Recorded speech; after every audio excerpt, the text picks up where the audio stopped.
जय श्री कृष्णा। दोस्तों, आज की इस वीडियो में हम लोग अष्टावक्र गीता के तीसरे प्रसंग को प्रारंभ करने जा रहे हैं। इसके पूर्व के प्रसंग में हमने यह पढ़ा था कि राजा जनक को आत्मज्ञान की अनुभूति हो जाती है और इस तीसरे प्रसंग में राजा जनक से ऋषि अष्टावक्र जी प्रश्न करते हैं। वे ये जानना चाहते हैं कि क्या वास्तव में जनक को आत्मज्ञान की अनुभूति हुई है या केवल उनको भ्रम हुआ है। तो यही है तीसरे प्रसंग में गुरु द्वारा शिष्य की आत्मज्ञान की परीक्षा। तो पहला सूत्र इस प्रकार से है, अष्टावक्र उवाच।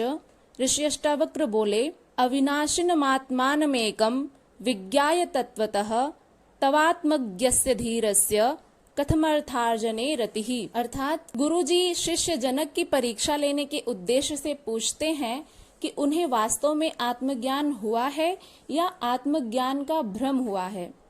अष्टावक्र जी प्रश्न करते हैं कि आत्मा को तत्वतः एक और अविनाशी जानकर भी तुम्हें आत्मज्ञानी धीर को धन कमाने में क्यों आ सकती है। ऋषि अष्टावक्र जी इस प्रकार से प्रश्न करते हैं क्योंकि राजा जनक एक राजा थे और इसलिए ऋषि अष्टावक्र जी सर्वप्रथम यह जानना चाहते हैं कि क्या धन में इनकी अभी भी आसक्ति है या केवल इन्हें भ्रम हुआ है। तो उनका ये प्रश्न रहता है क्योंकि ये जो धन है, धन ही सभी पापों का मूल कारण है।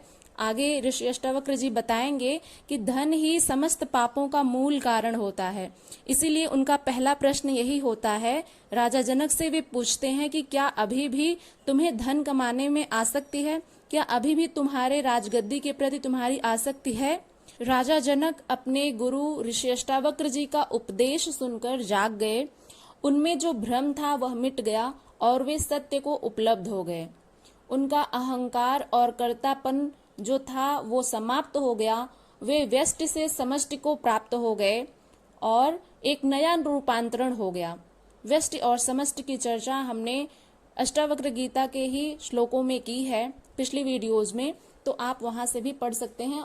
और सरलता से हम बता देते हैं कि व्यष्टि और समष्टि क्या होता है। व्यष्टि होता है कोई एक और समष्टि होता है अनेक। अनेक को जो समाहित कर देते हैं वही होता है समूह को समष्टि कह सकते हैं और व्यष्टि एक पदार्थ को कहते हैं। तो आगे वे कहते हैं कि ये सब कुछ स्वभाव से हो रहा है। अब यहाँ पर जनक उत्तर देते हुए कहते हैं कि ये सब कुछ स्वभाव से ही हो रहा है। जब तक मनुष्य करता है, भोगता है और तब तक संघर्ष है और तभी तक तनाव है। जब तक मनुष्य स्वयं को कर्ता मानता है तभी तक वह संघर्ष भी करता है और तभी तक तनाव में भी रहता है। जब यह समझ लिया कि कर्तापन अहंकार के कारण है और सब कुछ स्वभाव से हो रहा है तो उसने अध्यात्म का रस चख लिया और वह मुक्त हो गया। तुमसे संसार का अस्तित्व नहीं है बल्कि तुम्हारा अस्तित्व संसार से है। इस धारणा से समर्पण होता है, विनम्रता आती है, तभी परमात्मा का स्वाद आता है। जनक की अभिव्यक्ति के बाद अष्टावक्र जी उनकी परीक्षा लेने हेतु कई प्रश्न करते हैं कि इसे वास्तव में आत्मज्ञान हुआ है या बौद्धिक भ्रम मात्र हुआ है। अष्टावक्र जी सामान्य शिक्षक नहीं हैं, वे एक गुरु हैं। शिक्षक बौद्धिक ज्ञान मात्र देता है, किंतु जो गुरु होते हैं वे अनुभव देते हैं, शिष्य में रूपांतरण कर देते हैं और उन्हें मुक्त कर देते हैं। बौद्धिक ज्ञान से ज्ञानी होने का भ्रम पैदा हो सकता है। जो केवल बौद्धिक ज्ञान ग्रहण करते हैं उससे भ्रम हो सकता है। जैसे शास्त्रों के अध्ययन एवं उपदेश से केवल जानकारियां होती हैं, पहुंचना नहीं हो सकता। यहाँ पर पहुंचने का अर्थ यह है कि आत्मज्ञान नहीं हो सकता, उस पर ब्रह्म की जो अनुभूति है वह नहीं हो सकती। शास्त्रों के अध्ययन से केवल जानकारियां हम ग्रहण कर सकते हैं, लेकिन आत्मज्ञान के लिए तो मनुष्य को स्वयं पहले समर्पित होना पड़ता है। तो यहाँ पर ज्ञान जो है वो आत्म जागृति से ही होता है। अष्टावक्र जी राजा जनक की परीक्षा लेने हेतु प्रश्न करते हैं कि तूने आत्मा को एक और अविनाशी जान लिया, फिर तेरी धन कमाने में आसक्ति क्यों है। जनक ने भौतिक पदार्थों का त्याग नहीं किया और सन्यासी भी नहीं हुए थे। वे महल छोड़कर जंगल नहीं गए थे, राज्य भी नहीं छोड़ा था। जैसा सब कुछ था वैसा ही चल रहा था। इसलिए अष्टावक्र जी पूछते हैं कि आत्मज्ञानी होकर क्या अभी भी तुम्हारी धन कमाने में आसक्ति है, क्या अभी भी परिग्रह में तुम्हारी आस्था है? क्या अभी भी तुम्हें पद, प्रतिष्ठा, मान सम्मान में आसक्ति है? क्या अभी भी राज सिंहासन में तुम्हारी रुचि है? इन तरह के तमाम प्रश्नों को राजा जनक से ऋषि अष्टावक्र जी पूछते हैं और कहते हैं कि ये दौड़ें तो अज्ञानियों की दौड़ है। जिसको हीरा नहीं मिला वही कंकड़ पत्थर इकट्ठे करता है। जो स्वयं प्रतिष्ठित नहीं है वही दूसरों से प्रतिष्ठा पाना चाहता है। जो अंदर से भिखमंगा है वही बाह्य वस्तुओं का संग्रह करता है। जिसे स्वयं में सुख नहीं मिलता वही बाह्य पदार्थों में सुख ढूंढता है। आत्मज्ञान तथा वासना साथ साथ नहीं रह सकती, क्योंकि जो व्यक्ति आत्मज्ञानी हो जाता है सबसे पहले उसके अंदर की जो वासना है वो मर जाती है। इसलिए एक ही व्यक्ति में आत्मज्ञान और वासना साथ साथ नहीं रह सकते। प्रकाश होने पर जिस प्रकार से अंधेरा नहीं रहता है, उसी प्रकार से व्यक्ति के आत्मज्ञानी होने पर उसकी समस्त वासनाएं समाप्त हो जाती हैं। आत्मज्ञानी के लिए ये सारी भौतिक संपदाएं होना बुरा नहीं है। अब यहाँ पर ऐसा प्रश्न उठ सकता है कि क्या जो आत्मज्ञानी हो जाते हैं, क्या उनका जीवन यापन नहीं होता है? वे अपना जीवन यापन किस प्रकार से करते होंगे, क्योंकि वे तो अभी भी जीवित हैं। तो यहाँ पर कहते हैं कि आत्मज्ञानी के लिए ये सारी जो भौतिक संपदाएं हैं उनका होना बुरा नहीं है और ना ही पाप है। तो फिर पाप क्या है और बुरा क्या है? तो यहाँ पर धन कमाना भी बुरा नहीं है, पत्नी, बच्चे, घर गृहस्थी होना भी बुरा नहीं है, किंतु इनके प्रति जो आसक्ति हो जाती है मनुष्य की, वही बुरा है। आसक्ति ही पाप का कारण होती है, किंतु इनके प्रति जो आसक्ति होती है वही बुरा है। जो है उसे छोड़ना भी आसक्ति ही होती है। बिना आसक्ति के भी सब कुछ रखा जा सकता है, भोगा जा सकता है, एवं कुछ नहीं होने पर भी आसक्ति हो सकती है। जिस प्रकार से यदि किसी व्यक्ति के पास कोई वस्तु नहीं है लेकिन वह उसके विषय में जानता है, तो उस विषय के प्रति उसकी आसक्ति बनी रहेगी। इसलिए राजा जनक यहाँ पर कहते हैं कि जो कुछ भी आपके पास है उसको छोड़ देना भी आसक्ति ही होती है, क्योंकि जो कुछ भी आपके पास रहेगा उसको छोड़ने में वो जो अहंकार है वो भी रहता है, इसलिए उसे छोड़ना आसक्ति ही कहलाएगी। बिना आसक्ति के भी सब कुछ अपने पास रखा जा सकता है।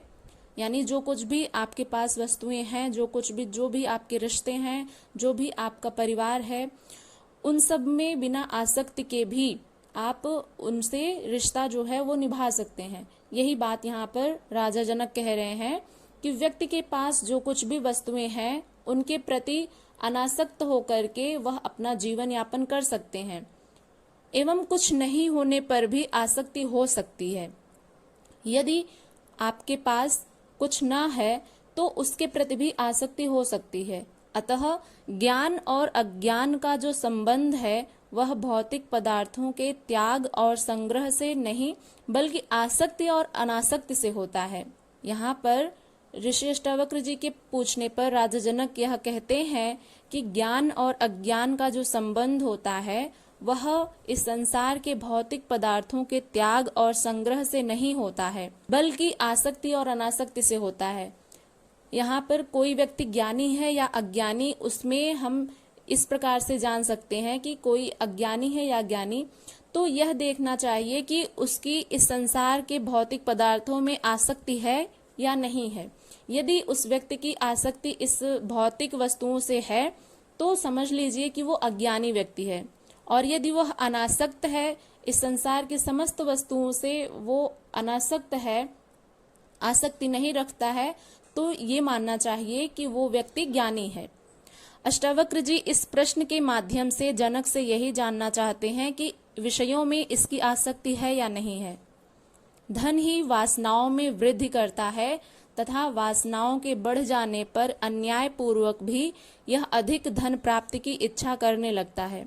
जैसे मानव का यह स्वभाव होता है कि जो कुछ भी उसके पास अप्राप्य है उसको प्राप्त करने के लिए वह अनेक तरह के यत्न करता है, बहुत प्रयास करता है, और जब वह वस्तु उसके पास हो जाती है तो वह उसमें और अधिक वृद्धि के लिए कई तरह के कार्यों को करता है। यहाँ तक कि वो हिंसा भी कर देता है, लोगों के साथ मारपीट इत्यादि भी कर लेता है। तो यही बात यहाँ पर राजा जनक कह रहे हैं कि धन ही वासनाओं में वृद्धि करता है तथा वासनाओं के बढ़ जाने पर अन्याय पूर्वक भी यह अधिक धन प्राप्ति की इच्छा करने लगता है। धन के कारण ही लोभ, मोह, राग, द्वेष, ईर्ष्या, छीना झपटी, परिग्रह, उसकी सुरक्षा, दुश्मनी, हत्याएं आदि अनेक पाप कर्म करने पड़ते हैं। इसलिए धन को सब पापों का मूल कहा गया है। अष्टावक्र जी इसी कारण प्रथम प्रश्न में ही धन के प्रति आसक्ति की बात पूछते हैं। यदि धन के प्रति आसक्ति नहीं है तो वह अनेकों पापों से अपने आप ही छूट जाता है, फिर इनका परित्याग नहीं करना पड़ता।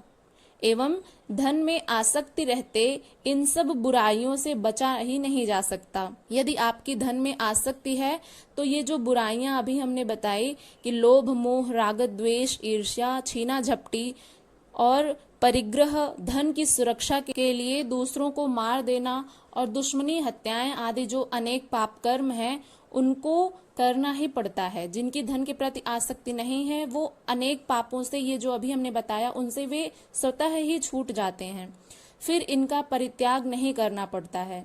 धन में आसक्ति रहते ही इन सब बुराइयों से बचा ही नहीं जा सकता। यदि आपकी धन में आसक्ति नहीं है तो आप स्वतः ही इन समस्त पापों से मुक्त हो सकते हैं। न्याय पूर्वक धन कमाना एवं उसे भोगना सही है, यह पाप नहीं है, न ही धर्म के विरुद्ध है।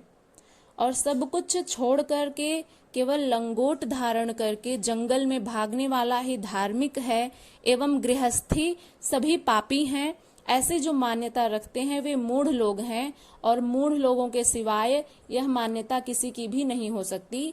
ऐसा वचन ऋषि अष्टावक्र जी का है। वे कहते हैं कि सब कुछ छोड़ करके जो लोग यह मानते हैं, जिनकी यह धारणा है कि सब कुछ छोड़ करके समस्त संसार को त्याग करके जो लोग लंगोट धारण करके केवल जंगल में भाग जाते हैं, केवल वही एकमात्र धार्मिक हैं एवं गृहस्थी जितने भी हैं वे सभी पापी हैं। तो ऐसी मान्यता जिनके मन मस्तिष्क में है उन व्यक्तियों को ऋषि अष्टावक्र जी मूढ़ कहते हैं। मूढ़ के अतिरिक्त उनकी अन्य संज्ञा नहीं हो सकती। आशा करते हैं कि ये श्लोक आपको अच्छे समझ में आ गया होगा। ऋषि अष्टावक्र जी के जो उपदेश हैं उनको आप सभी तक प्रेषित करना ये एकमात्र हमारा ध्येय है।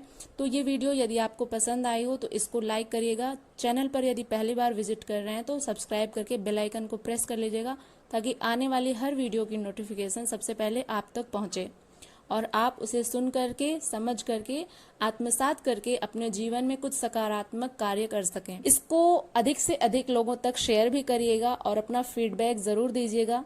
मिलते हैं नेक्स्ट वीडियो के साथ, तब तक के लिए अपना ध्यान रखिएगा। हरे कृष्णा।